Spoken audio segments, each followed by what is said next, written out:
voulais remercier effectivement la DRAC et puis monsieur le directeur de nous avoir invités pour effectivement terminer ce colloque sur l'architecture et entre autres par notre intervention à ces midis de l'architecture.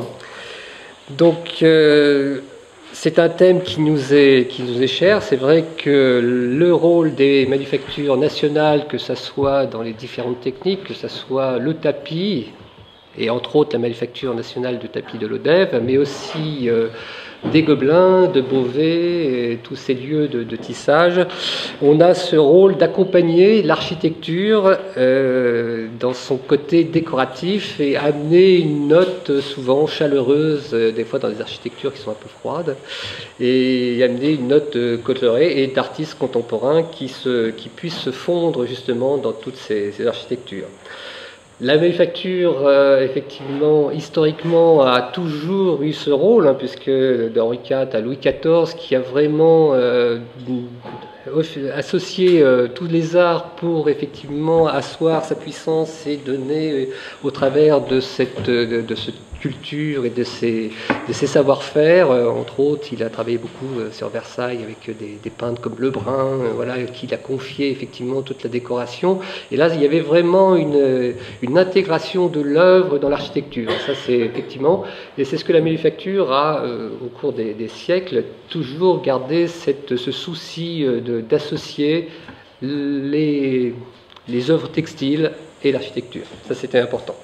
Donc, on va faire un choix de présentation. Alors, effectivement, on va privilégier plutôt l'image que le texte, parce qu'effectivement, comme dernière conférence, je pense que ça va être assez ludique de voir les réalisations qui sont faites dans les manufactures, et vous verrez un petit peu le potentiel technique que nous avons au travers d'artistes totalement différents, et voilà, qui montrent bien les capacités des manufactures à traduire ces œuvres. Et donc, les productions actuelles, on partira aussi d'œuvres classiques, mais surtout des productions actuelles, contemporaines, qui sont liées à l'architecture. Marie-Hélène Blanchard, qui est ma collaboratrice sur la manufacture de l'Odève. Voilà, et Lissière. Et Lissière aussi, qui travaille sur des pièces. Ce beau métier sur les pièces, voilà, et qui est chef de travaux d'art. C'est voilà, une spécificité de notre corps de technicien d'art. Voilà, elle arrive à un certain niveau de compétence. Et voilà, donc elle va s'associer à mon discours et présenter certaines œuvres que nous avons choisies. Elle va faire un petit historique rapide, ensuite un peu de parler de technique pour que vous compreniez la difficulté de traduire une œuvre. Alors on va passer rapidement là-dessus pour que vous compreniez aussi nos difficultés d'interpréter une œuvre. Et puis on parlera aussi un peu de la couleur, effectivement, parce que c'est un élément très très fort, la couleur, autant pour les architectes que pour nous. Voilà, c'est un domaine qui est très particulier, qui est très technique, qui est très sensible, parce que c'est la couleur qui va donner souvent toute la valeur d'une œuvre. Voilà. Et puis voilà, donc on parlera des productions au travers d'exemples tissés. Et puis surtout, en dernière partie, alors on va passer un petit peu des œuvres qui ont été tissées, mais aussi ensuite, ce qui est important par rapport effectivement à cette conférence, c'est les mettre en situation, voir comment elles s'intègrent dans des mobiliers, dans des architectures, et ça, je crois que c'est important. Et on terminera par des questions-réponses. Je crois que nous avons 1 heure qui nous est impartie. Voilà, des questions-réponses. Alors sur le rôle de la tapisserie et l'architecture, voilà. Sur la technique, sur le point que vous souhaiterez aborder. Voilà, ça sera très très ouvert, en parlant un petit peu effectivement des problématiques que la tapisserie a rencontrées. Les années 50-60, elle était en effervescence avec des gens comme l'URSA justement qui sont là en poupe actuellement. On en parle beaucoup. Il y a beaucoup d'expositions, entre autres une grande exposition qui est à Paris en ce moment à la Galerie Gobelins. Et puis petit à petit dans les années 80-90, elle a perdu un petit peu ce côté décoratif, et c'est vrai qu'on a perdu, et certains endroits comme les ministères, les ambassades ont préféré mettre des peintures plutôt que ces œuvres tissées. Voilà, donc on va essayer de redonner une place à ces tapisseries, renouer l'utilisation du textile et l'architecture, et puis redonner un peu sa place de l'art textile par des projets innovants. Et l'avenir de l'art textile dans l'architecture. Voilà, l'avenir de l'architecture. Encore un beau rôle à jouer, on l'espère. Voilà, donc je vais donner la parole à Marie-Hélène qui va vous montrer un petit peu toutes les œuvres tissées. Alors on a fait le choix aussi de proposer pas uniquement que des tapis, parce que la manufacture de l'ODEV produit pratiquement que des tapis, mais aussi d'y intégrer des œuvres des manufactures des Gobelins, dont on est voilà, tous sous la même tutelle, qui est le mobilier national. Voilà. Donc vous verrez des tapisseries de haute lisse, basse lisse, savonnerie, voilà, et puis toutes ces... Et on a essayé de présenter un panel d'artistes assez divers, comme on peut voir tous les artistes que l'on a pu tisser, c'est assez... de grands noms, je pense, qui sont parfois pas soupçonnés. Donc, on oublie souvent l'œuvre textile de certains artistes. Elles sont peu représentées dans les musées, et donc c'est pour nous une chance de pouvoir les montrer. Voilà. Voilà, donc on va attaquer un petit peu ce diaporama. Hein. Donc on va faire défiler des œuvres. Marie-Hélène vous donnera le nom, souvent le nom de l'œuvre, peut-être des fois des difficultés que nous avons rencontrées à la traduction de cette œuvre, sachant que c'est très technique. Voilà. Au moment de la couleur, on va parler de la couleur, je reprendrai peut-être un petit peu la parole, parce que c'est un sujet sur lequel j'ai travaillé longuement, j'ai travaillé plus de presque 20 ans à la mise en place d'un nuancier informatique, et donc là je vous en parlerai, dirai 2 mots, parce que je pense que c'est important, la couleur, que ce soit pour le textile, mais aussi pour l'architecture. Et donc voilà, on va parler de tout ça. Donc voilà, je donne la parole à Marie-Hélène. Tout d'abord, je pense que Jean-Marc vous a fait une petite présentation historique, resituer les manufactures. Il faut savoir qu'on vous a expliqué qu'on dépend du mobilier national, et il y a aussi, on conçoit des ensembles mobiliers. Il faut savoir qu'au mobilier national, il y a aussi les ateliers de restauration de meubles et l'atelier de création de l'arc. Et il s'est trouvé qu'on a souvent collaboré justement avec des designers et des peintres avec cet atelier. Donc ça, c'est aussi une facette qu'on n'a pas eu le temps de présenter. Voilà, pour l'historique, je pense que Jean-Marc vous a fait un petit peu balayer un petit peu le champ des possibles.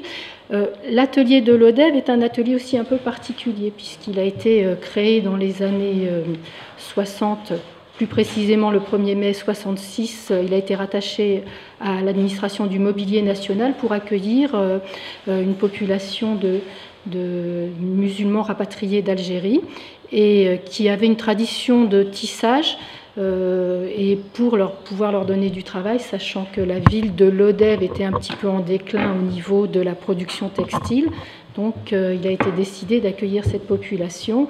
Et dès le 1er mai 66, André Malraux s'est inquiété de cette situation et a missionné un des chefs d'atelier de la savonnerie à Paris pour mettre en place un atelier en collaboration avec un personnel qui était sur place, pour créer cet atelier qui a vraiment été dédié à l'ameublement des lieux de l'État. Donc c'est pour ça qu'on trouve beaucoup de tapis tissés à l'ODEV dans toutes les ambassades de France et de Navarre, comme on pourrait dire. Voilà. Donc on va peut-être commencer par présenter un petit peu la partie technique, déjà vous faire la différence entre ce qu'est le point, ce qu'est un tapis et ce qu'est une tapisserie. Donc là, vous avez l'explication, le tapis est dans le nom du textile, c'est un tissu, un velours, donc c'est fait avec la base de point noué. Donc déjà à l'époque d'Henri IV, qui s'inquiétait aussi de la perte des devises qui partaient à l'étranger pour l'État, donc a créé les premières manufactures. Donc c'est vraiment Sully sous Henri IV qui a relancé la politique de manufacture. Et à ce titre, donc, ont été 2 personnes, Pierre Dupont et Simon Lourdet, ont proposé la création des premiers ateliers, je ne sais pas si je me trompe, de tapis, et voilà, des tapis à la façon du Levant. Donc ils ont mis au point, d'après la technique classique avec ce qu'on utilise, qu'on appelle le nœud Gordiès. Vous voyez, c'est ce nœud qui passe derrière. Le tapis est tissé sur une chaîne avec des fils avant et fils arrière.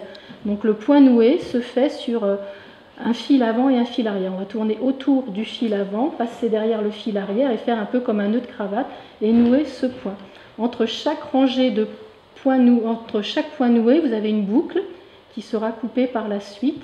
Et le tapis est maintenu, enfin la rangée de points noués est maintenue par ce qu'on appelle un fil qui s'appelle la duite. Donc c'est un fil tendu qui passe, vous voyez, là entre les 2 nappes de chaîne, et un fil souple qui va faire le contour de chaque fil de chaîne, qui s'appelle la trame, et qui va bloquer cette rangée de points noués. Et donc on obtient un tissu. Voilà. comme tous les tissus. Donc voilà, on va passer un petit peu. Et ça, c'est le point qu'on utilise pour la tapisserie. Donc que ce soit la tapisserie de haute lisse ou de basse lisse, le point est le même. C'est vraiment le point de base de n'importe quel tissage. Je ne sais pas si, quand vous aviez été enfant, vous avez fait du tissage sur un petit cadre en passant un fil dessus, dessous. Voilà, et le rang d'après, on inverse, on repasse dessus, dessous, comme vous voyez ici. Voilà, la tapisserie, c'est vraiment le point de tissage le plus simple. Et même le métier de haute lisse, c'est un des métiers par rapport à un métier jacquard ou un métier de tissage qui est le plus simple. On a chaque nappe de chaîne est séparée par un bâton entre deux et les fils de la nappe arrière sont reliés à une lisse. Donc pour actionner la chaîne croisée, la chaîne c'est les fils verticaux et la trame les fils horizontaux, on a ce qu'on appelle des lisses qui permettent de croiser les fils. D'où le nom de haute lisse ou basse lisse. Basse lisse parce que les lisses sont en dessous le métier. Voilà. C'est la différence des deux métiers. La savonnerie, le tapis dit de savonnerie, se fait sur un métier de haute lisse. Donc, avec le métier, on n'a pas. Vous verrez après sur le diaporama des métiers avec des tapis en cours de réalisation. Donc, vous comprendrez un petit peu comment on l'utilise. Voilà. Donc, c'est vraiment au niveau du tissage des métiers très simples. Ce qui donne la valeur à ce tissu, c'est le travail du lissier. Voilà. C'est de savoir traduire et reproduire un dessin en laine. Voilà. C'est pour ça que c'est un métier qui demande un apprentissage assez long et de bonnes connaissances en dessin et en technique et en couleur notamment, le travail de la couleur. Voilà, donc je vais te laisser présenter un peu, Jean-Marc, voilà, travail de la couleur. Parler rapidement effectivement de la couleur dans son rôle dans le textile et la tapisserie, parce que c'est important. Sachant qu'on a œuvré sur la mise en place d'un nuancier informatisé qui, à l'origine, a été calqué sur le travail de Jean-Baptiste Eugène Chevreul, qui a travaillé aux Manufactures des Gobelins et qui a été plus de 60 ans directeur des ateliers de teinture et par intermittence de la manufacture. Et il a travaillé sur un espace codifié de la couleur parce qu'il avait l'idée de pouvoir communiquer la couleur autrement que par des échantillons colorés. Et donc le but, c'était de créer cette classification. Donc il est parti sur la problématique du cercle chromatique avec 72 tonalités qui était une première à ce moment-là, puisqu'il était vraiment le premier à mettre en place cet ensemble coloré. Et de ces cercles chromatiques, qui a d'ailleurs beaucoup servi pour les artistes impressionnistes, ils se sont servis de ces travaux. Il a travaillé aussi sur des contrastes simultanés. Voilà. Il a créé un espace coloré de 14 420 tons. Il est parti de ces 72 tonalités qui font le cercle chromatique, qu'il a mélangé avec un dixième de noir à chaque fois. Et il a créé comme ça un espace coloré dans lequel chaque couleur avait une identification propre. Ça pouvait être le quatrième orangé, rouge, jaune, 3, 4, voilà. Il y avait des appellations bien spécifiques. Il y a ça de quelques années, effectivement, on avait des problématiques pour la classification colorée et je retravaillais sur cet espace coloré en partant justement sur les bases de Chevreul, de ce cercle chromatique. Et au lieu d'aller vers la calotte hémisphérique noire qui bloquait son espace coloré à 14 420 tons, on a pris l'idée de partir vers la saturation, c'est-à-dire ouvrir les triangles de désaturation vers une couleur, vers la saturation, sachant que la chimie des colorants nous permet actuellement de travailler sur des couleurs beaucoup plus saturées. Donc on a pris cet espace coloré, donc on a amené des nouvelles technologies aux manufactures des Gobelins et de Beauvais de la savonnerie, sachant que jusqu'alors on travaillait de façon un peu ancestrale et on a amené cette classification avec des matériaux et puis des appareils de colorimétrie qui travaillent sur la perception colorée, entre autres un colorimètre et un spectrocolorymètre qui va mesurer la réflexion spectrale d'une couleur et pouvoir définir des paramètres, 3 paramètres qui est la clarté, la chroma et la saturation et la tonalité. Avec ces 3 paramètres, on peut mesurer n'importe quel point coloré et la positionner. Et vous allez voir, on a comme ça créé des triangles de désaturation d'une couleur qui est, vous voyez, à l'extrémité, où on a le ton le plus saturé, mélangé par le blanc et par le noir, qui donne cet ensemble isochrome. Donc là, on a 72 tonalités, toujours de 5 en 5. Là, on a la tonalité 10. Ici, on a la tonalité 50. On a la tonalité 90 et la tonalité 250. Lorsqu'on échantillonne un carton, Le travail premier, c'est effectivement de trouver cette traduction colorée. Et les artistes viennent dans ce nuancier et recherchent les couleurs qu'ils souhaitent et on les confronte entre elles pour effectivement faire la traduction de l'œuvre de façon colorée. Donc voilà, c'était un petit peu pour vous dire un petit peu aussi la classification colorée a atteint un moyen technique et de reconnaissance qui est assez remarquable, puisqu'on a actuellement mesuré plus de 35 000 couleurs, et sur ces panneaux, on arrive à 23 000 couleurs, qui physiquement, nous avons la couleur, parce qu'elle existe dans les stocks, et ça c'est un PT 355 qui ferme le sac chromatique, et après on repart au rouge. Voilà. Alors, la spécificité de ce triangle-là, c'est que, vous savez, pour le tapis, comme vous a expliqué Marie-Hélène, on travaille sur un velours et la perception colorée est différente parce que la réflexion spectrale de lumière sur un échantillon à plat, comme vous pouvez avoir là, il y a une certaine brillance, alors que sur un pompon comme ceci, il y a une absorption de la lumière et donc la classification est différente. Donc voilà un petit peu le problématique de la couleur dans notre travail. Voilà, je vais laisser la parole à Marie-Hélène qui va nous parler maintenant des œuvres tissées.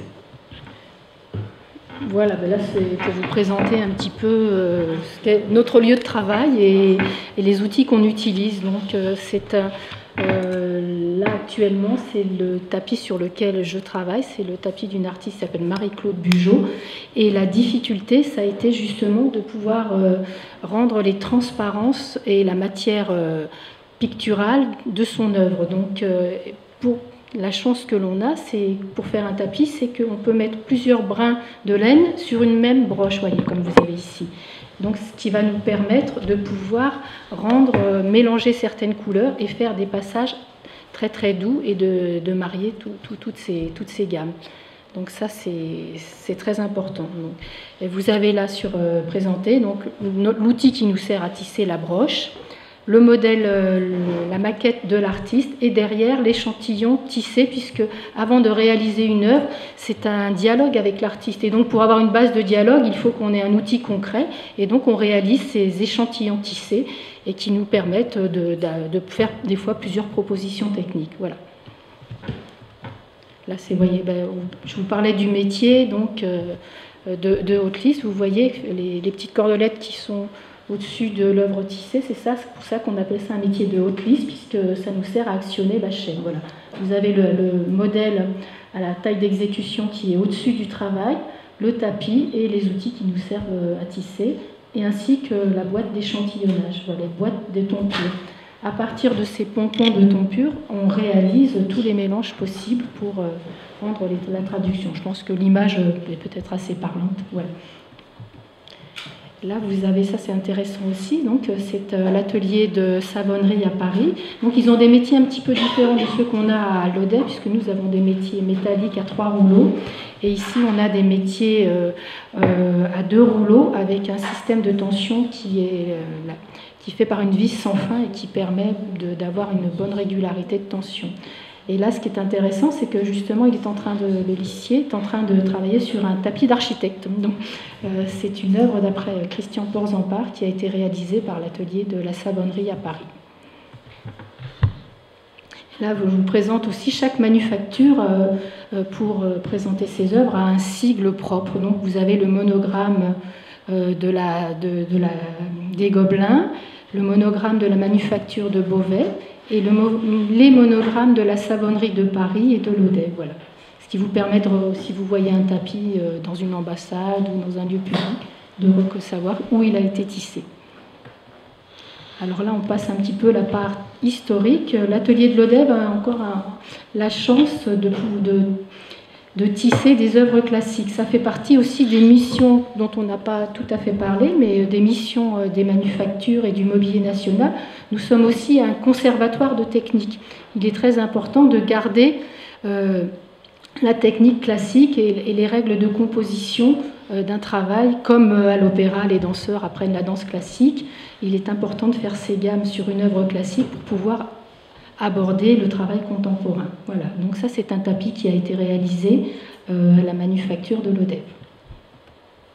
Là, ce qui est une partie très intéressante, c'est pour qu'on puisse comprendre comment on reproduit le dessin, comment comment on peut le tisser. Donc ça, c'est un travail qui est très très long, c'est-à-dire qu'on va tracer le motif sur la chaîne, donc par tranche de 20 ou 40 cm au fur et à mesure. Donc c'est pour ça qu'on utilise, vous avez vu un carton qui est la taille du tapis ou de la tapisserie, et on va faire ce qu'on appelle des calques. Ces calques, on les glisse entre les deux nappes de chaîne et on va baguer chaque fil de la nappe avant pour reproduire le motif. Donc c'est un travail très long et très minutieux. Voilà, donc vous pouvez voir, enfin c'était intéressant de voir ce travail qui est en cours de réalisation à l'ODEV, si vous souhaitez aller voir le tapis. Donc il est encore en cours de tissage. Voilà. Ça, c'était un peu un travail, peut-être Bernard qui connaît plus un petit peu ce tapis qui avait été inspiré d'un tapis du XVIIIe siècle, il me semble, ou 19... Non, c'était un petit peu réduit, parce qu'on m'a dit que c'était un tapis tibétain, c'est absolument pas un tapis tibétain. Voilà. C'est tout simplement de l'époque Lyotérie, 1935-40. Ah, tout à fait. D'accord, parce que oui, voilà. C'est à peu près cette époque, sauf qu'ils ont pris le catalogue. Tout à fait. Et ils ont dit c'est un tapis tibétain. Voilà, donc ce tapis se dit tapis tibétain, mais c'est vrai que on verra des tapis d'un autre artiste, puisqu'on parlait d'Emilio Terry, on aura quelques représentations. Alors là, c'était important, c'est pour qu'on parlait tout à l'heure des grands noms dont on ne soupçonne pas qu'ils aient réalisé des cartons de tapis ou de tapisserie. Et là, c'était une tapisserie de Pablo Picasso qui a été réalisée en haute lisse à la manufacture des Gobelins. Alors là, ce qui est intéressant, c'est que vous voyez ce carton est en noir et blanc, mais un petit peu pour l'anecdote, on va faire, voilà. En fait, on a d'abord réalisé le modèle en couleur, et quand Picasso a vu, puisqu'on utilisait à l'époque, on n'utilisait pas les agrandissements photo en couleur, on avait un agrandissement photo en noir et blanc, et tout le monde a trouvé ça très intéressant, donc on a décidé de tisser un deuxième exemplaire de cette tapisserie en noir et blanc. Et c'était intéressant par rapport à la couleur, parce que justement, c'est un travail que l'on apprend dans notre formation, c'est que quand on regarde une œuvre, on fait ce qu'on appelle une étude de valeur. Avant d'attaquer la vision de la couleur, il faut que le lissier s'imprègne bien des différentes valeurs et des contrastes pour pouvoir rendre la même chose en couleur. C'est très important de garder cette mise en valeur présente pour le travail. Donc là, vous avez un bel exemple de réalisation. Et là aussi, donc pareil, de Henri Matisse, on a réalisé, c'est une série, je crois qu'on a été au maximum des exemplaires que l'on pouvait réaliser, parce que c'est une tapisserie qui a été réalisée donc à la manufacture de Beauvais à Paris, et qui a été très demandée, et je pense qu'elles doivent être toutes placées. Voilà. Alors ça, c'est un petit peu un tapis qui est un peu sentimental parce que il a été fait au début à la création de l'atelier de l'ODEV, et ce sont les premiers tapis qui ont été réalisés par cette manufacture. À l'époque, Sonia Delaunay on lui avait demandé de réaliser des cartons pour donc les manufactures, puisqu'elle a travaillé beaucoup pour les manufactures des Gobelins et de Beauvais, et elle avait proposé ce projet de tapis qui s'appelle Arlequin. Voilà. Et là, c'est une présentation donc d'une tapisserie de la même artiste, Sonia Delaunay, à la manufacture de Beauvais. Donc, on a pu les voir l'année dernière, puisqu'il y a une grande rétrospective, une exposition au musée de l'ODEV, au musée hors les murs. Voilà. Donc, c'est les œuvres qui étaient présentées à cette exposition, et voilà, ainsi que cette tapisserie des Gobelins. Voilà. Et là, on parlait aussi donc de la relation entre l'architecture et la tapisserie. Je pense que c'est un très bel exemple, puisque Le Corbusier a été un des premiers architectes à réaliser, à penser globalement son travail et à aller jusqu'à la réalisation donc, de cartons de tapisserie. Donc ça, c'est une œuvre qui a été tissée à la manufacture de Beauvais. Donc ça, c'est un des premiers exemplaires. Il faut savoir qu'on a la possibilité, comme en gravure ou comme en sculpture, de réaliser jusqu'à 6 ou 7 exemplaires d'une œuvre pour qu'elle reste encore pièce. On ne peut pas aller au-delà. Donc on a un nombre limité d'exemplaires qu'on peut réaliser. Voilà. Tiens, vas-y. Oui, là on voit deux exemplaires différents qui ont été tissés par des manufactures. C'est appuyant, il faut que tu parles après, voilà, deux interprétations différentes. Parce que l'intérêt des manufactures de traduire des œuvres, c'est qu'on peut donner le même carton à un lissier et avoir un résultat totalement différent qui sera vraiment très proche de l'œuvre, mais qui aura une facture différente. Et ça, c'est intéressant. Quand on dit qu'on fait 7 œuvres d'un carton, on peut effectivement obtenir des effets différents avec une technique différente. Et c'est toute la problématique et tout l'intérêt effectivement, de réaliser plusieurs fois une œuvre.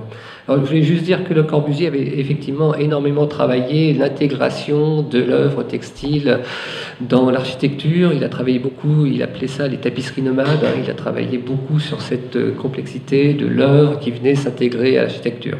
Et c'est vrai que c'est une époque, comme on a vu tout à l'heure, Sonia Delaunay, on va voir Miro, on va voir Le Corbusier, c'est des gens qui pensaient tapisserie. Voilà. Alors qu'on a perdu un petit peu cette sensibilité où les gens ils donnent une œuvre à tisser, mais ils se soucient guère si c'est effectivement pour une tapisserie, pour un vitrail, pour autre chose. Et c'est vrai qu'on aimerait maintenant qu'effectivement chaque artiste ait vraiment une réelle réflexion sur la traduction d'une œuvre, sur une œuvre qu'ils vont donner et qu'ils pensent tapisserie. Et ça, je pense que c'est très important. Très bien. Voilà, donc ça c'est. Voilà. On continue justement dans les artistes. Il faut penser, on oublie un petit peu, mais la tapisserie c'est un art mural. Donc on travaille des grands formats et il faut savoir penser grand format. C'est comme un fresquiste ou quelqu'un qui va réaliser une œuvre en grand. Donc on a des contraintes qui sont différentes d'un tableau ou d'un petit format. Et donc voilà, je pense que cette tapisserie ou de Miro, Calder ont été vraiment de l'art mural. Donc c'est très important d'y penser. Voilà, donc ça c'est aussi une petite tapisserie. On va un petit peu passer. Alors, les dernières tapisseries que nous vous montrons là, ont fait partie de l'exposition Tisser la couleur qui a eu à l'EDEV, qui montrait vraiment cette spécificité de ces artistes qui travaillaient vraiment pour une œuvre tissée. Voilà. Et toute cette année 50-60, là, voilà, tous ces artistes ont vraiment œuvré pour les tapisseries dites de décoration, mises en situation dans les architectures. Voilà, donc ça, on présentait un petit peu le tapis que je pense que Bernard aussi s'en souvient. C'est un tapis donc de Jean Lursac qui a été réalisé par l'atelier de savonnerie à Paris dans les années 1961. Et donc pour voir un petit peu ce qu'on est capable. Alors là, c'est une mise en situation de ce tapis avec 2 tapisseries qui ont été réalisées pour l'ambassade de France à Rome. Donc il y avait une tapisserie sur Paris, une tapisserie sur Rome. Et le tapis qui a été réalisé donc, dans les années 61. Alors c'est un petit clin d'œil parce qu'actuellement il y a cette très belle exposition dont cette œuvre fait partie. Je vous invite à aller voir sur Paris si vous passez à la capitale. Donc là aussi un art monumental pour d'artistes qui ont vraiment pensé le mur de Bram van Velde. Voilà. Passer un petit peu. Et là voilà aussi une génération. Des artistes qui ont vraiment représenté ce qu'on appelle l'art cinétique à une époque et qui a été très présent dans les réalisations des manufactures comme Vasarely, voilà. Et on verra plus tard, donc ces réalisations in situ, voilà. Donc des artistes comme Serge Poliakov, qui pensaient grand. Ça, ce sont des tapisseries comme De Wan, qui n'avaient pratiquement jamais été exposées. La première fois on les a exposées, c'était une grande rétrospective qu'il y avait eu à la gare d'Austerlitz, parce que les formats étaient tellement monumentaux qu'on n'avait pas de bâtiment assez grand, où personne n'avait pensé à les exposer dans des endroits. Donc voilà. Des artistes comme Messager, voilà, c'est un petit peu les différentes, vous voyez, les manières d'interpréter. Ça, c'est un tapis qui a été tissé par une artiste. Alors, on disait que les tapis de l'ODEV sont très demandés parce que justement, on a réalisé beaucoup d'œuvres qui se placent vraiment bien dans les décors. Ça peut aussi bien aller dans un décor contemporain que dans un décor classique. Et les œuvres de Geneviève Haas sont assez sobres et sont... Voilà. Donc ça, c'est une tapisserie de la même artiste qui s'appelle Paix, qui a été fait par la manufacture de Beauvais. Et ça, voilà, ça c'est un tapis qui est vraiment représentatif. Je crois que tout le monde, c'est un petit peu le symbole de la manufacture de l'ODEV. C'est un tapis qui a été fait d'après un carton de Xavier Lalanne, et la spécificité, c'est qu'il a été tissé en forme, et donc on a vraiment l'impression de voir un troupeau de moutons vu de dessus. Je pense que c'était une très très belle idée, d'ailleurs, cet artiste. D'accord. Voilà. Et donc cet artiste, voilà, vous avez aussi une autre œuvre. Il a toujours travaillé un petit peu, Xavier Lalanne, sur le décalage, en utilisant, il a fait beaucoup aussi de mobilier en forme d'animaux, de sièges. Et là aussi, c'est très intéressant parce que c'est un petit peu un tapis, comme si on planait au-dessus au-dessus de la terre en marchant sur ce tapis. Donc je trouve que c'était une très très belle idée. Donc, voilà. Ça, c'est aussi une autre facette de ce qu'on peut faire. C'est des tapis qui sont réalisés avec deux techniques. Donc du point de velours et du point de tapisserie. Voilà. Et c'est un artiste qui a beaucoup travaillé sur l'empreinte et sur le végétal. Et donc on a réalisé ces tapis qui sont très demandés aussi. Il a été exposé aussi au musée de l'Odève quand il y a eu une rétrospective des 50 ans des réalisations des manufactures. Voilà. Ça aussi, bon, on travaille avec tous les types d'artistes, aussi bien des artistes minimalistes entre guillemets que des artistes, ou différents supports. On n'est pas lié forcément à un artiste plasticien, on peut travailler aussi bien avec tout type un photographe, un designer, voilà. Ça, c'est une œuvre, une tapisserie d'après Pierre Alechinsky, dont on a réalisé beaucoup d'œuvres, aussi bien en basse lisse à Beauvais qu'en haute lisse, et particulièrement en tapis, en savonnerie pour le ministère de la Culture, dont on le verra plus tard. Voilà. Là, c'est une tapisserie d'après un artiste qui s'appelle Arroyo. Voilà, c'est différents types de modèles qu'on peut avoir. Là, ça sort. Là, c'était un tapis d'après un artiste qui s'appelle Samuel Bury, et où on avait réalisé aussi une belle exposition sur toutes les verdures, effectivement, parce qu'on a beaucoup de tapisseries représentant le thème végétal, et c'était une belle représentation du travail qu'on peut fournir sur ce thème. Ça, c'est un artiste qui a été tissé donc à la manufacture de l'Odève en tapis, et en manufacture, on a aussi réalisé pas mal de tapisseries en basse lisse de cet artiste. Donc c'est un artiste coréen qui s'appelle Hugues Noli. Et une autre partie de ce travail. Ça, c'est intéressant parce qu'on ne réalise pas forcément que du tapis ou de la tapisserie, mais il faut savoir qu'on peut aussi réaliser du mobilier.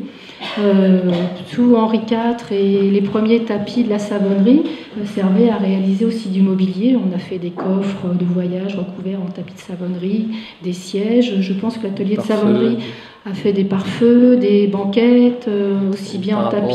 Et c'est des paravents. L'atelier qui était vraiment spécialisé dans le mobilier, plutôt au XVIIIe siècle, c'était la manufacture de Beauvais, qui vraiment a réalisé beaucoup d'ensembles mobiliers. Mais on a essayé un petit peu de renouer avec cette tradition. Et donc vous verrez quelques œuvres. Donc ce paravent d'après un artiste qui s'appelle Aki Kuroda. Vous voyez le partie en droit et en vert, sachant que le cadre a été réalisé par l'atelier de création du mobilier national, l'ARC. Voilà, donc c'est encore une collaboration entre les différents services. Ça, c'est une tapisserie d'un artiste chinois, Huang Yongping, voilà, qui a été réalisée à la manufacture de Beauvais. Donc c'est un travail différent. Et ça, on a fait un petit peu une présentation des artistes à connotation orientale un peu. Donc, c'est un artiste japonais qui a beaucoup vécu apparemment aux États-Unis et qui a travaillé sur l'environnement et sur le thème de la ville. Celui-là, il n'est pas du là, tout... lui, c'est pas. Là, ce qui est intéressant, c'est, vous voyez, on peut sortir du cadre ou rentrer dans le cadre. On peut tisser des œuvres d'un format carré, rectangulaire ou en forme. Donc, on a toutes les possibilités. On peut sortir. Voilà.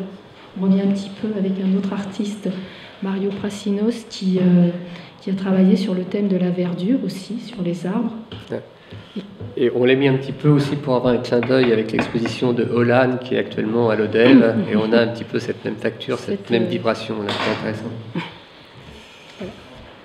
Là aussi, on a toujours le thème végétal, un artiste qui s'appelle Jean-Michel Maurice, voilà, qui a été réalisé un exemplaire par la savonnerie à Paris et un exemplaire à l'Odève. Voilà. Et ça aussi, c'est encore dans le thème de la nature, restons dans la nature. C'est un artiste qui s'appelle Schlosser, et le titre c'était Ça sent bon. Donc c'était la période de l'hyperréalisme, et la difficulté, ça a été justement il faut penser le format. Je pense que la tapisserie est beaucoup plus grande que cet écran. Donc, de réaliser un modelé de chair, d'habitude sur les tapisseries classiques, les chairs sont faites à un format de taille humaine, mais là c'était un bras qui était énorme, donc il a fallu adapter, trouver une technique pour pouvoir rendre ce dégradé, ce modelé des chairs. Donc ça, pour les lissiers, ça a été un problème, enfin une réelle difficulté. Voilà. Ça c'est alors intéressant aussi, c'est le projet que François Rouen avait proposé donc pour l'appel projet pour l'Hôtel des Finances à Bercy. Il faut savoir qu'on a eu la chance à cette époque de pouvoir, donc tous les ateliers des manufactures ont réalisé des œuvres qui étaient pour le palais on a présenté donc l'atelier de Haute-Lys a réalisé une œuvre d'après François Rouen. Donc c'était une tapisserie qui faisait 12 mètres sur 4, une œuvre vraiment monumentale et qui a nécessité de nombreuses années de travail. Voilà, ça c'est aussi un autre travail, donc plus par un artiste qui travaille sur la peinture, sur le rendre un motif de bois gratté. Et la difficulté, c'était de rendre une manière hyper réaliste ces colocanes qui étaient posés sur le tapis. Côté un peu spatial. Donc, voilà. Ah mais tiens, je te laisse parler de cette œuvre. Voilà, c'est une œuvre de Rachid Kimoun qui est intéressante parce qu'il nous avait donné, il faisait des moulages dans la rue. Et là, il avait moulé une plaque d'égout sur laquelle il avait effectivement amené des couleurs et autres. Et cette œuvre s'appelait la grand-mère Kabyle. Vous voyez, donc. Et donc l'intérêt de cette œuvre, c'est que c'était une des premières où on a travaillé sur différentes épaisseurs. Voilà, et pour cette œuvre, il y avait 5 épaisseurs. Voilà, parce qu'un tapis, normalement, il y a un velours qui est très régulier. Et cette œuvre, justement, on avait pris le parti de travailler un petit peu comme la plaque d'égout, avec différentes, un petit peu comme les moutons de la Lade, où on avait travaillé en volume. Voilà. Et là, on travaillait sur 5 épaisseurs différentes. Là, c'est une tapisserie de Beauvais. Donc, la particularité de cette tapisserie, c'est que là encore, ça a été un travail de collaboration avec d'autres ateliers. On n'en a pas vraiment parlé, mais il y a le mobilier national, les manufactures, mais on a aussi l'atelier de dentelle du Puy et d'Alençon qui dépendent de notre administration. Donc là, ça a été un travail de collaboration avec l'atelier de dentelle d'Alençon qui a réalisé des broderies qui ont été cousues. Je pense que Dominique a participé à ce travail, parce qu'elle a travaillé sur le 2e exemplaire de cette œuvre, ont été rajoutées, appliquées sur la tapisserie. Donc voilà encore un travail de collaboration. Là, la difficulté, c'était de rendre le mouvement. Donc il faut savoir qu'en tapisserie, on utilise de la laine et le mouton, la laine est écrue, on n'a pas de blanc. Donc on est obligé d'utiliser d'autres matériaux pour rendre ce côté blanc crayeux. Donc ça nous oblige à mélanger plusieurs matériaux. Et pour réaliser cette œuvre, on a utilisé un mélange de fil de lin et de soie, de chape de soie, pour arriver à obtenir ces blancs pour les mélanges de couleurs qu'il y a. Alors ça c'est une composition qui est très tapis d'un artiste qui a été réalisé à l'Odève, qui s'appelle Éric Longe-Pierre. Et il y avait une tapisserie aussi du même artiste qui a été réalisée en basse-lisse. Voilà. Ça c'est aussi, alors on dit que le tapis donc c'est fait en velours, mais ça c'est l'exception qui confirme la règle. On peut aussi, comme à Aubusson, ça se fait assez souvent, faire ce qu'on appelle du tapirage. Je ne sais pas si vous connaissez le tapis, le kilim. Dans les tapis d'Orient, on a des kilims. En fait, c'est un point de tapisserie aussi. C'est un tapis réalisé en tapisserie. Et là, c'est la manufacture de Beauvais qui a réalisé un tapis d'après cet artiste qui s'appelle Matt Mulligan. Là, c'est une tapisserie. Alors, c'était très intéressant parce que pour montrer l'art du lissier, il a fallu se poser des questions pour arriver, l'artiste a reproduit des écrans d'ordinateur. Donc il a même souhaité qu'on représente la barre d'outils et tous les symboles qu'on peut trouver sur un écran d'ordinateur. Et il a superposé, donc c'était un hommage à Eustache Le Sieur, et il a pris plusieurs images. Voilà, donc c'était un petit clin d'œil à cet artiste. Alors là, c'est aussi Georges Rousse qui travaille souvent, il fait plutôt des installations, des mises en images dans des architectures. Et là, on lui avait demandé de réaliser un dessin, un croquis pour l'escalier de la manufacture des Gobelins. Donc, il utilise souvent des projections ou des verres transparents pour donner des ambiances lumineuses un peu colorées. Donc, c'est ce qu'il a, je pense, représenté dans ce cercle. Et là, en arrière-plan, vous avez l'escalier monumental de la galerie des Gobelins. J'espère que si vous avez l'occasion d'aller voir la galerie, vous reconnaîtrez cet escalier. Voilà. Et là, toujours collaboration entre un architecte et les lissiers. Donc, c'est le tapis de savonnerie qui a été le modèle proposé par Christian Porzampar, qui avait fait beaucoup de modèles en tuveté, mais qui n'avait jamais proposé de modèle aux manufactures. Donc voilà, c'est une très belle œuvre qui est très sensible, puisqu'on a tout un travail de passage de couleurs dans les fonds. Voilà. Et là aussi, c'est encore pour voir l'habilité des lissiers. Il a fallu, c'était un travail avec une artiste qui travaillait avec la photo. Et donc, je pense, personnellement, je trouve que c'est assez bluffant de voir que le petit garçon c'était été réalisé en tapisserie. Donc, c'est tout un travail de tapisserie. Ça a été très difficile. Je pense que ça demande vraiment une bonne expérience de lissier pour arriver à traduire ce genre de... Voilà. Alors, c'est aussi un travail un petit peu en relation avec l'architecture, puisque David Tremlett a travaillé sur des plans au sol de cases africaines. Voilà, c'est des représentations du tracé d'une maison sur le sol. Voilà. Et là aussi, pareil, du sol au ciel, voilà ce qu'on a pu nous proposer aussi, c'était des photos de nuages, et donc il a fallu les traduire en tapisserie. Donc ça a été réalisé par la manufacture des Gobelins. Voilà. Et là, toujours collaboration avec un architecte, c'est l'artiste designer Matadi Crasset, qui a utilisé un plan d'après d'une ferme idéale de Nicolas Ledoux, qu'elle a colorisé. Alors, pour la petite anecdote, à l'époque, on avait, normalement, il y a des écritures, mais on a un administrateur qui a eu peur que, comme les tapis que l'on tisse ne doivent aller dans des lieux prestigieux, ça représentait des pièces de la ferme, donc il y avait les tables, la porcherie. Il n'a pas souhaité qu'on mette l'affectation des pièces par peur qu'un ministre ne veuille pas marcher dans une étable. Donc on a finalement réalisé un deuxième exemplaire qui devait être destiné au musée, au Salines Royales d'Arc-et-Senans, où il y a le musée Nicolas Ledoux, et je pense que normalement il devait être exposé, si on a l'occasion d'aller voir. Le deuxième exemplaire sera donc au musée Nicolas Ledoux. Là aussi, c'est pour parler des formats différents. Voilà, c'est une tapisserie qui a été tissée en tonneau. Donc, et d'après un travail d'une artiste qui travaille sur l'image, le flou. Donc, il a fallu aussi restituer ce travail de flou. La même chose, un autre format, donc d'après Marc Couturier, qui détourne un peu l'image. En fait, il a pris des photos d'une feuille d'Ocuba. Et il l'a projeté, travaillé comme si en fait on a l'impression que c'est une photo de la voûte céleste. Et il retravaille sur le changement de dimension. Là aussi c'est un tapis, donc c'était un travail de diptyque. Donc on a une œuvre à réaliser en tapis et son pendant en tapisserie. Donc c'est un ensemble qui était... Et ça, c'est aussi un diptyque d'après un artiste qui s'appelle Marinus Boisem, donc qui a travaillé sur le thème du labyrinthe et sur les phases de la Lune. Et il y a un autre exemplaire qui a été fait, donc l'autre partie du diptyque, avec la Terre vue du ciel, donc c'était la Lune et les phases de la Lune autour. Voilà.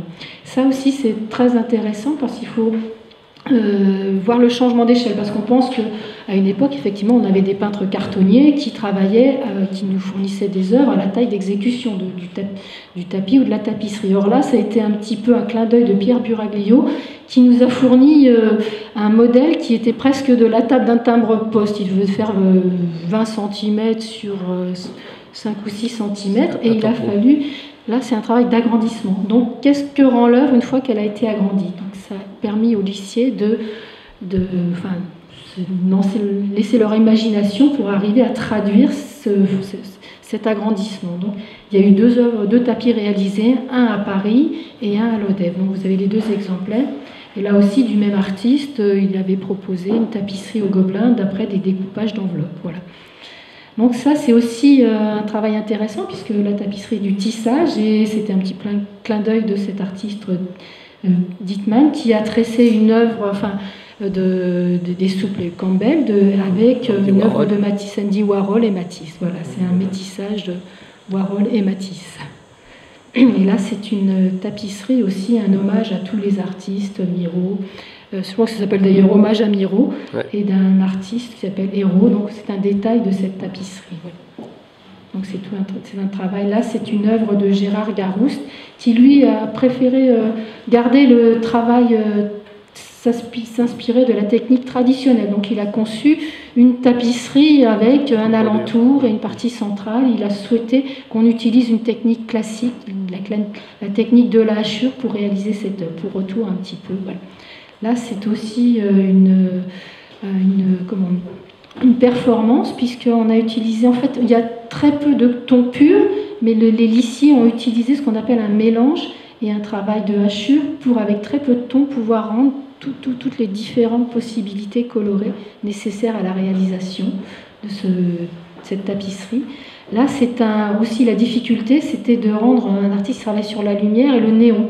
Donc, comment pouvoir rendre justement l'utilité du nouveau nuancier qui utilise des couleurs beaucoup plus saturées que ce qu'on pouvait avoir au XVIIe, au XVIIIe ou XIXe siècle, pour pouvoir rendre ce genre d'œuvre. Voilà, il faut aussi que tous les techniciens, aussi bien teinturiers que lissiers, s'adaptent, voilà, aux œuvres des artistes. Alors là, c'était aussi un clin d'œil, c'est un projet d'après Christian Lévesque Claude Lévesque, pardon, excusez-moi, qui a proposé une photo d'un lustre. Donc c'est pareil, on inverse, ce qui est au sol est au plafond et ce qui est au plafond est au sol. Donc c'était assez intéressant. Ça, c'est le carton, et là vous avez la réalisation du tapis. L'éclairage n'est pas très bon. Mais parce qu'il est posé au sol, donc ça change aussi la perception. Donc ça aussi, c'est un peu encore un travail de tissage, comme entre Warhol et Matisse. C'était un ancien, Pierre Daquin était un ancien lissier de la manufacture de Beauvais, qui a créé un atelier qui s'appelait Créart, et il a proposé, donc les manufactures lui ont acheté ce projet qui a été réalisé en savonnerie. Là aussi, c'est un artiste qui travaille sur le pixel et sur l'image, et donc en fait c'est une fenêtre ouverte sur le jardin qui est situé derrière les manufactures des Gobelins, dans ce qu'on appelle l'atelier Nord. Voilà. Donc ça, c'était un artiste assez rigolo, puisqu'il travaille, il travaille beaucoup sur l'humour, et il a proposé une carte de géographie, mais qui n'a aucun sens. C'est-à-dire qu'il a utilisé tous les symboles des cartes de géographie, les flèches, les cibles, mais en fait tout le monde cherche à savoir ce que ça veut dire, et en fait, ça n'a strictement aucun sens. Donc voilà. Donc là, c'est le tapis que vous avez eu sur la carte, d'invitation. Et donc c'est peut-être Dominique, peut-être nous en parler un peu, puisque tu as travaillé un peu sur le tapis. Voilà. C'est un tapis qui a été proposé par M. Dubreuil, et en fait c'est un designer, et il fait beaucoup de mobilier en métal. Et donc il a proposé un carton. Il est venu nous montrer, on a discuté avec lui, on a vu ce qui allait, ce qui n'allait pas, et il est revenu avec ce modèle ce sont des photos. Ça représente les mois, donc de janvier à février. Donc toutes ces photos, il les a retravaillées par ordinateur en changeant les tons, Et ce que vous avez au départ, par exemple, tous ces grands bruns orangés, c'est des photos d'herbe. On va essayer d'avancer un peu plus vite. Ce tapis n'avait pas parce que les questions-réponses. Et le jour de la coupe, il était ravi du travail qu'on avait fait, et il a marché dessus et il disait c'est un beau lieu, c'est un beau lieu. Et finalement, on lui a demandé, donnez-nous un nom à votre carton, puisqu'il n'y en a pas. Et il a dit, puisque c'est un beau lieu, on va l'appeler beau lieu. Le carton a eu son nom le jour de la coupe du tapis. Merci Dominique. Donc là, c'est un prix, pareil, un autre projet d'un artiste qui s'appelle Jean-Paul Philippe et qui s'appelle Marel Memnos. Et normalement, on devait intégrer une partie métallique que vous voyez en bas. Donc c'est aussi une collaboration entre deux techniques. Voilà. Là, c'est un clin d'œil d'un artiste. Voilà, tout ce qu'on peut réaliser. Là, alors ça, c'est aussi un projet intéressant puisque c'est un artiste montpelliérain un petit peu. Qui s'appelle Julien Gardère et qui a travaillé sur le découpage. Donc si vous suivez le modèle, c'est un fil continu. Il a découpé un papier craft en forme et il en a fait un pochoir qu'il a posé sur un feutre sur lequel il a projeté de l'eau de javel. Et donc ça a donné cet effet. Voilà. Et on a eu donc à réaliser ce tapis. Alors là, on va finir un petit peu pour les présentations des projets. C'est le dernier tapis le dernier modèle qui est arrivé à la manufacture de l'ODEV, et c'est un tapis d'une artiste qui s'appelle Juno Ponsard, qui travaille sur la lumière. Donc voilà, on verra un petit peu son travail par la suite. Voilà, donc on va vous présenter maintenant les tapis et les tapisseries en situation. Donc on rebondit, voilà, pour parler de l'artiste Nathalie Juno Ponsard qui avait réalisé une projection sur la façade de la manufacture des Gobelins. Voilà les dix. Donc elle travaille sur la lumière. Tiens, Voilà, donc c'est vrai que c'était un challenge de remplir la tâche qui nous était confiée. C'est qu'une artiste qui travaille sur la lumière et de traduire une œuvre lumière en œuvre matière, c'était toute la difficulté. Et je pense qu'on a bien répondu à sa demande puisqu'elle était très très satisfaite et on a pu travailler sur l'irisation de la couleur et c'est vrai que c'était assez intéressant. Et donc voilà l'artiste justement lors de ce qu'on appelle la tombée de métier, c'est-à-dire qu'on coupe un tapis et il va tomber du métier et quand il va aller au sol, c'est vraiment la phase finale, c'est quand l'artiste découvre son œuvre et que le lissier aussi, puisque au fur et à mesure de la fabrication de cette œuvre, elle est enroulée et effectivement, la plupart du temps, on ne la voit pas dans son intégralité. Et c'est le moment vraiment où elle tombe du métier et où on peut la mettre au sol. Et donc voilà, l'artiste sur son tapis, voilà, sur son œuvre, et on avait vraiment cette vibration colorée, voilà. Les artistes c'est souvent un grand moment lorsqu'on appelle les tombées de métier qui découvrent leurs œuvres parce que bon, ils maîtrisent souvent plus, entre autres Nathalie Juno Ponsard maîtrise plus la lumière que la matière et puis souvent les artistes aussi c'est plus la peinture que le textile et ils sont assez surpris de... Donc voilà quelques tapis en situation, que ce soit classique ou contemporain. Voilà, donc là c'est un tapis comme on avait vu au début qui a été tissé à l'ODEV et qui est en place à l'Élysée. Là aussi, c'est un autre exemplaire d'un tapis de style Louis XVI qui est en place à l'Élysée, au salon Cléopâtre. Et il y a eu aussi un tapis réalisé par la manufacture de la Savonnerie à Paris, de la même époque, qui est aussi au salon des ambassadeurs. Voilà. Ça, c'est une présentation. L'atelier de l'ODEV a réalisé beaucoup de tapis de ce style qui sont en place dans toutes les ambassades et un petit peu partout. Ça, c'est intéressant puisqu'on parlait de cet artiste tout à l'heure par rapport au tapis tibétain. C'est un artiste, Emilio Terry, qui a fait don de ses projets de carton au musée des arts décoratifs. Et on a été rechercher ces projets pour réaliser plusieurs tapis. Donc 2 tapis de ce style qui s'appellent Polylobe, qui sont en place à l'Élysée. Et un autre tapis qu'on verra par la suite, je crois, Voilà ce tapis qu'on a nommé Algues et coraux et qui est en place dans la salle à manger du ministère de la Culture.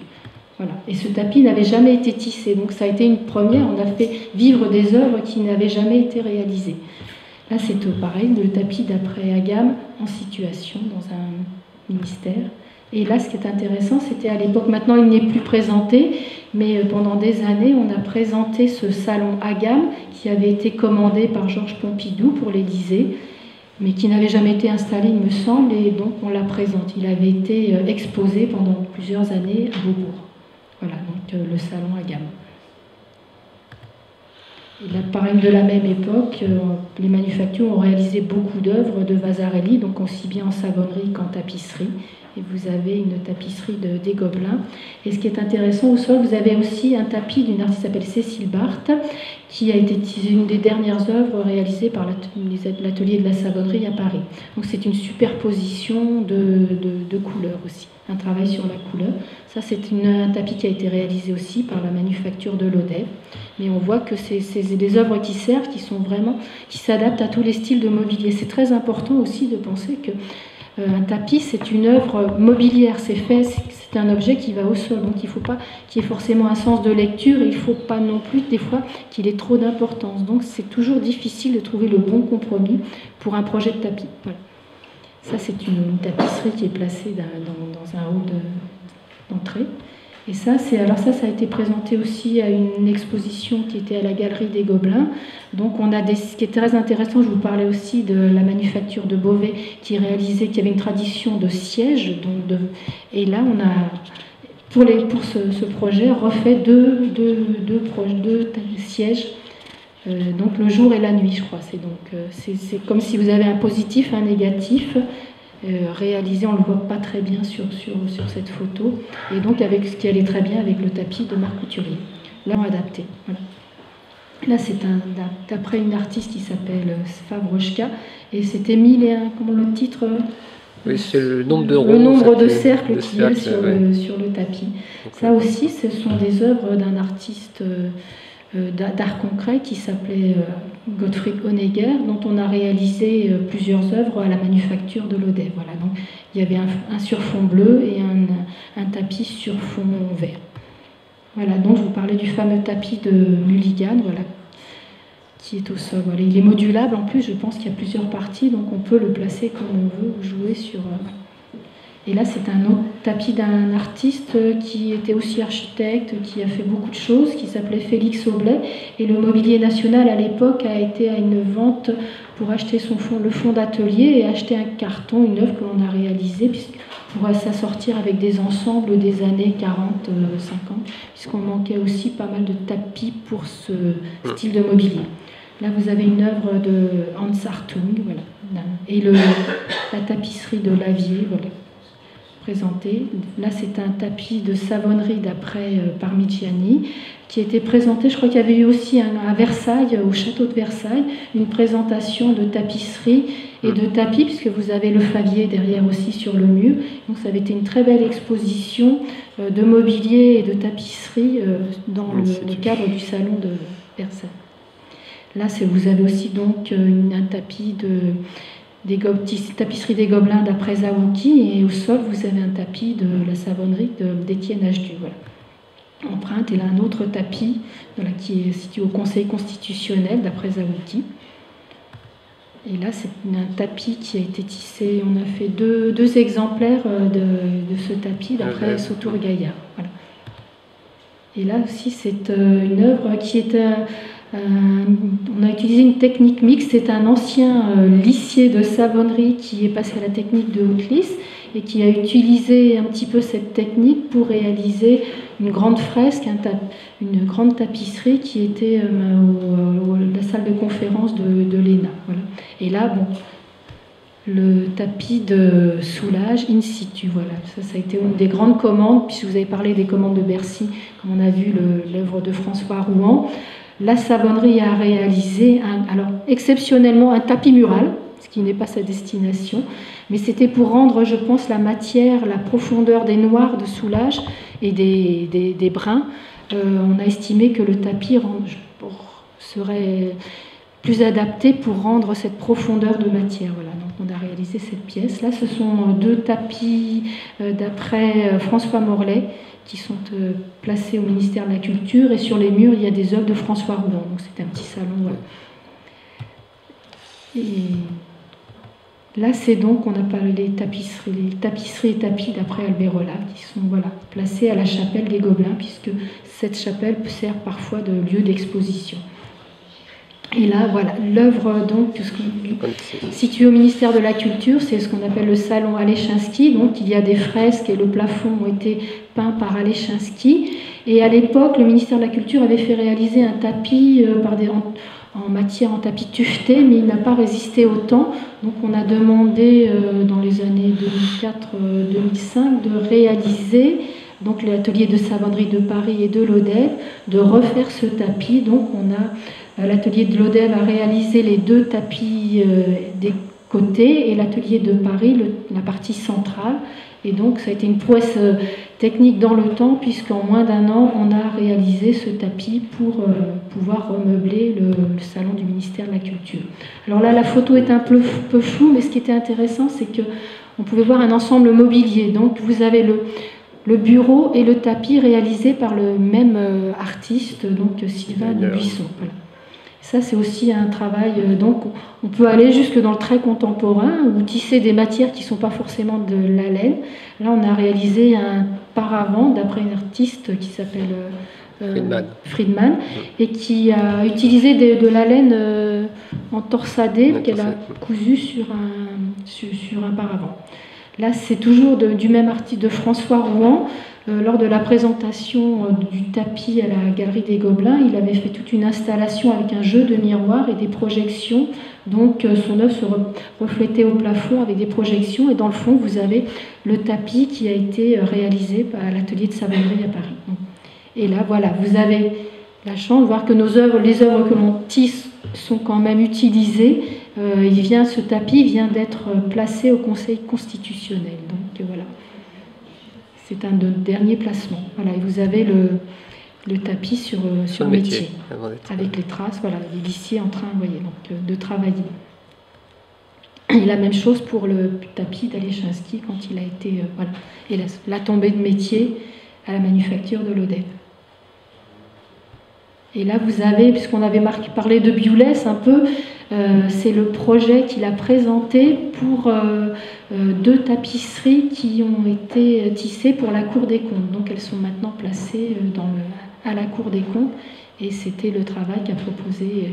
On a aussi tissé une tapisserie en haute lisse d'un autre de Biolès. Voilà.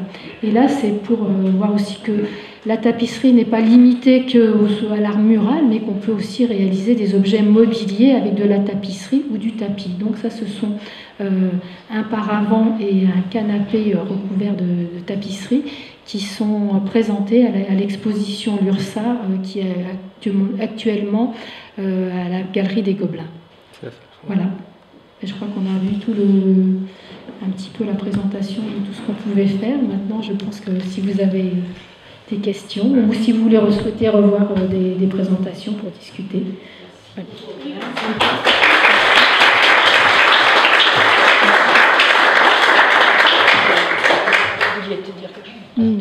Non.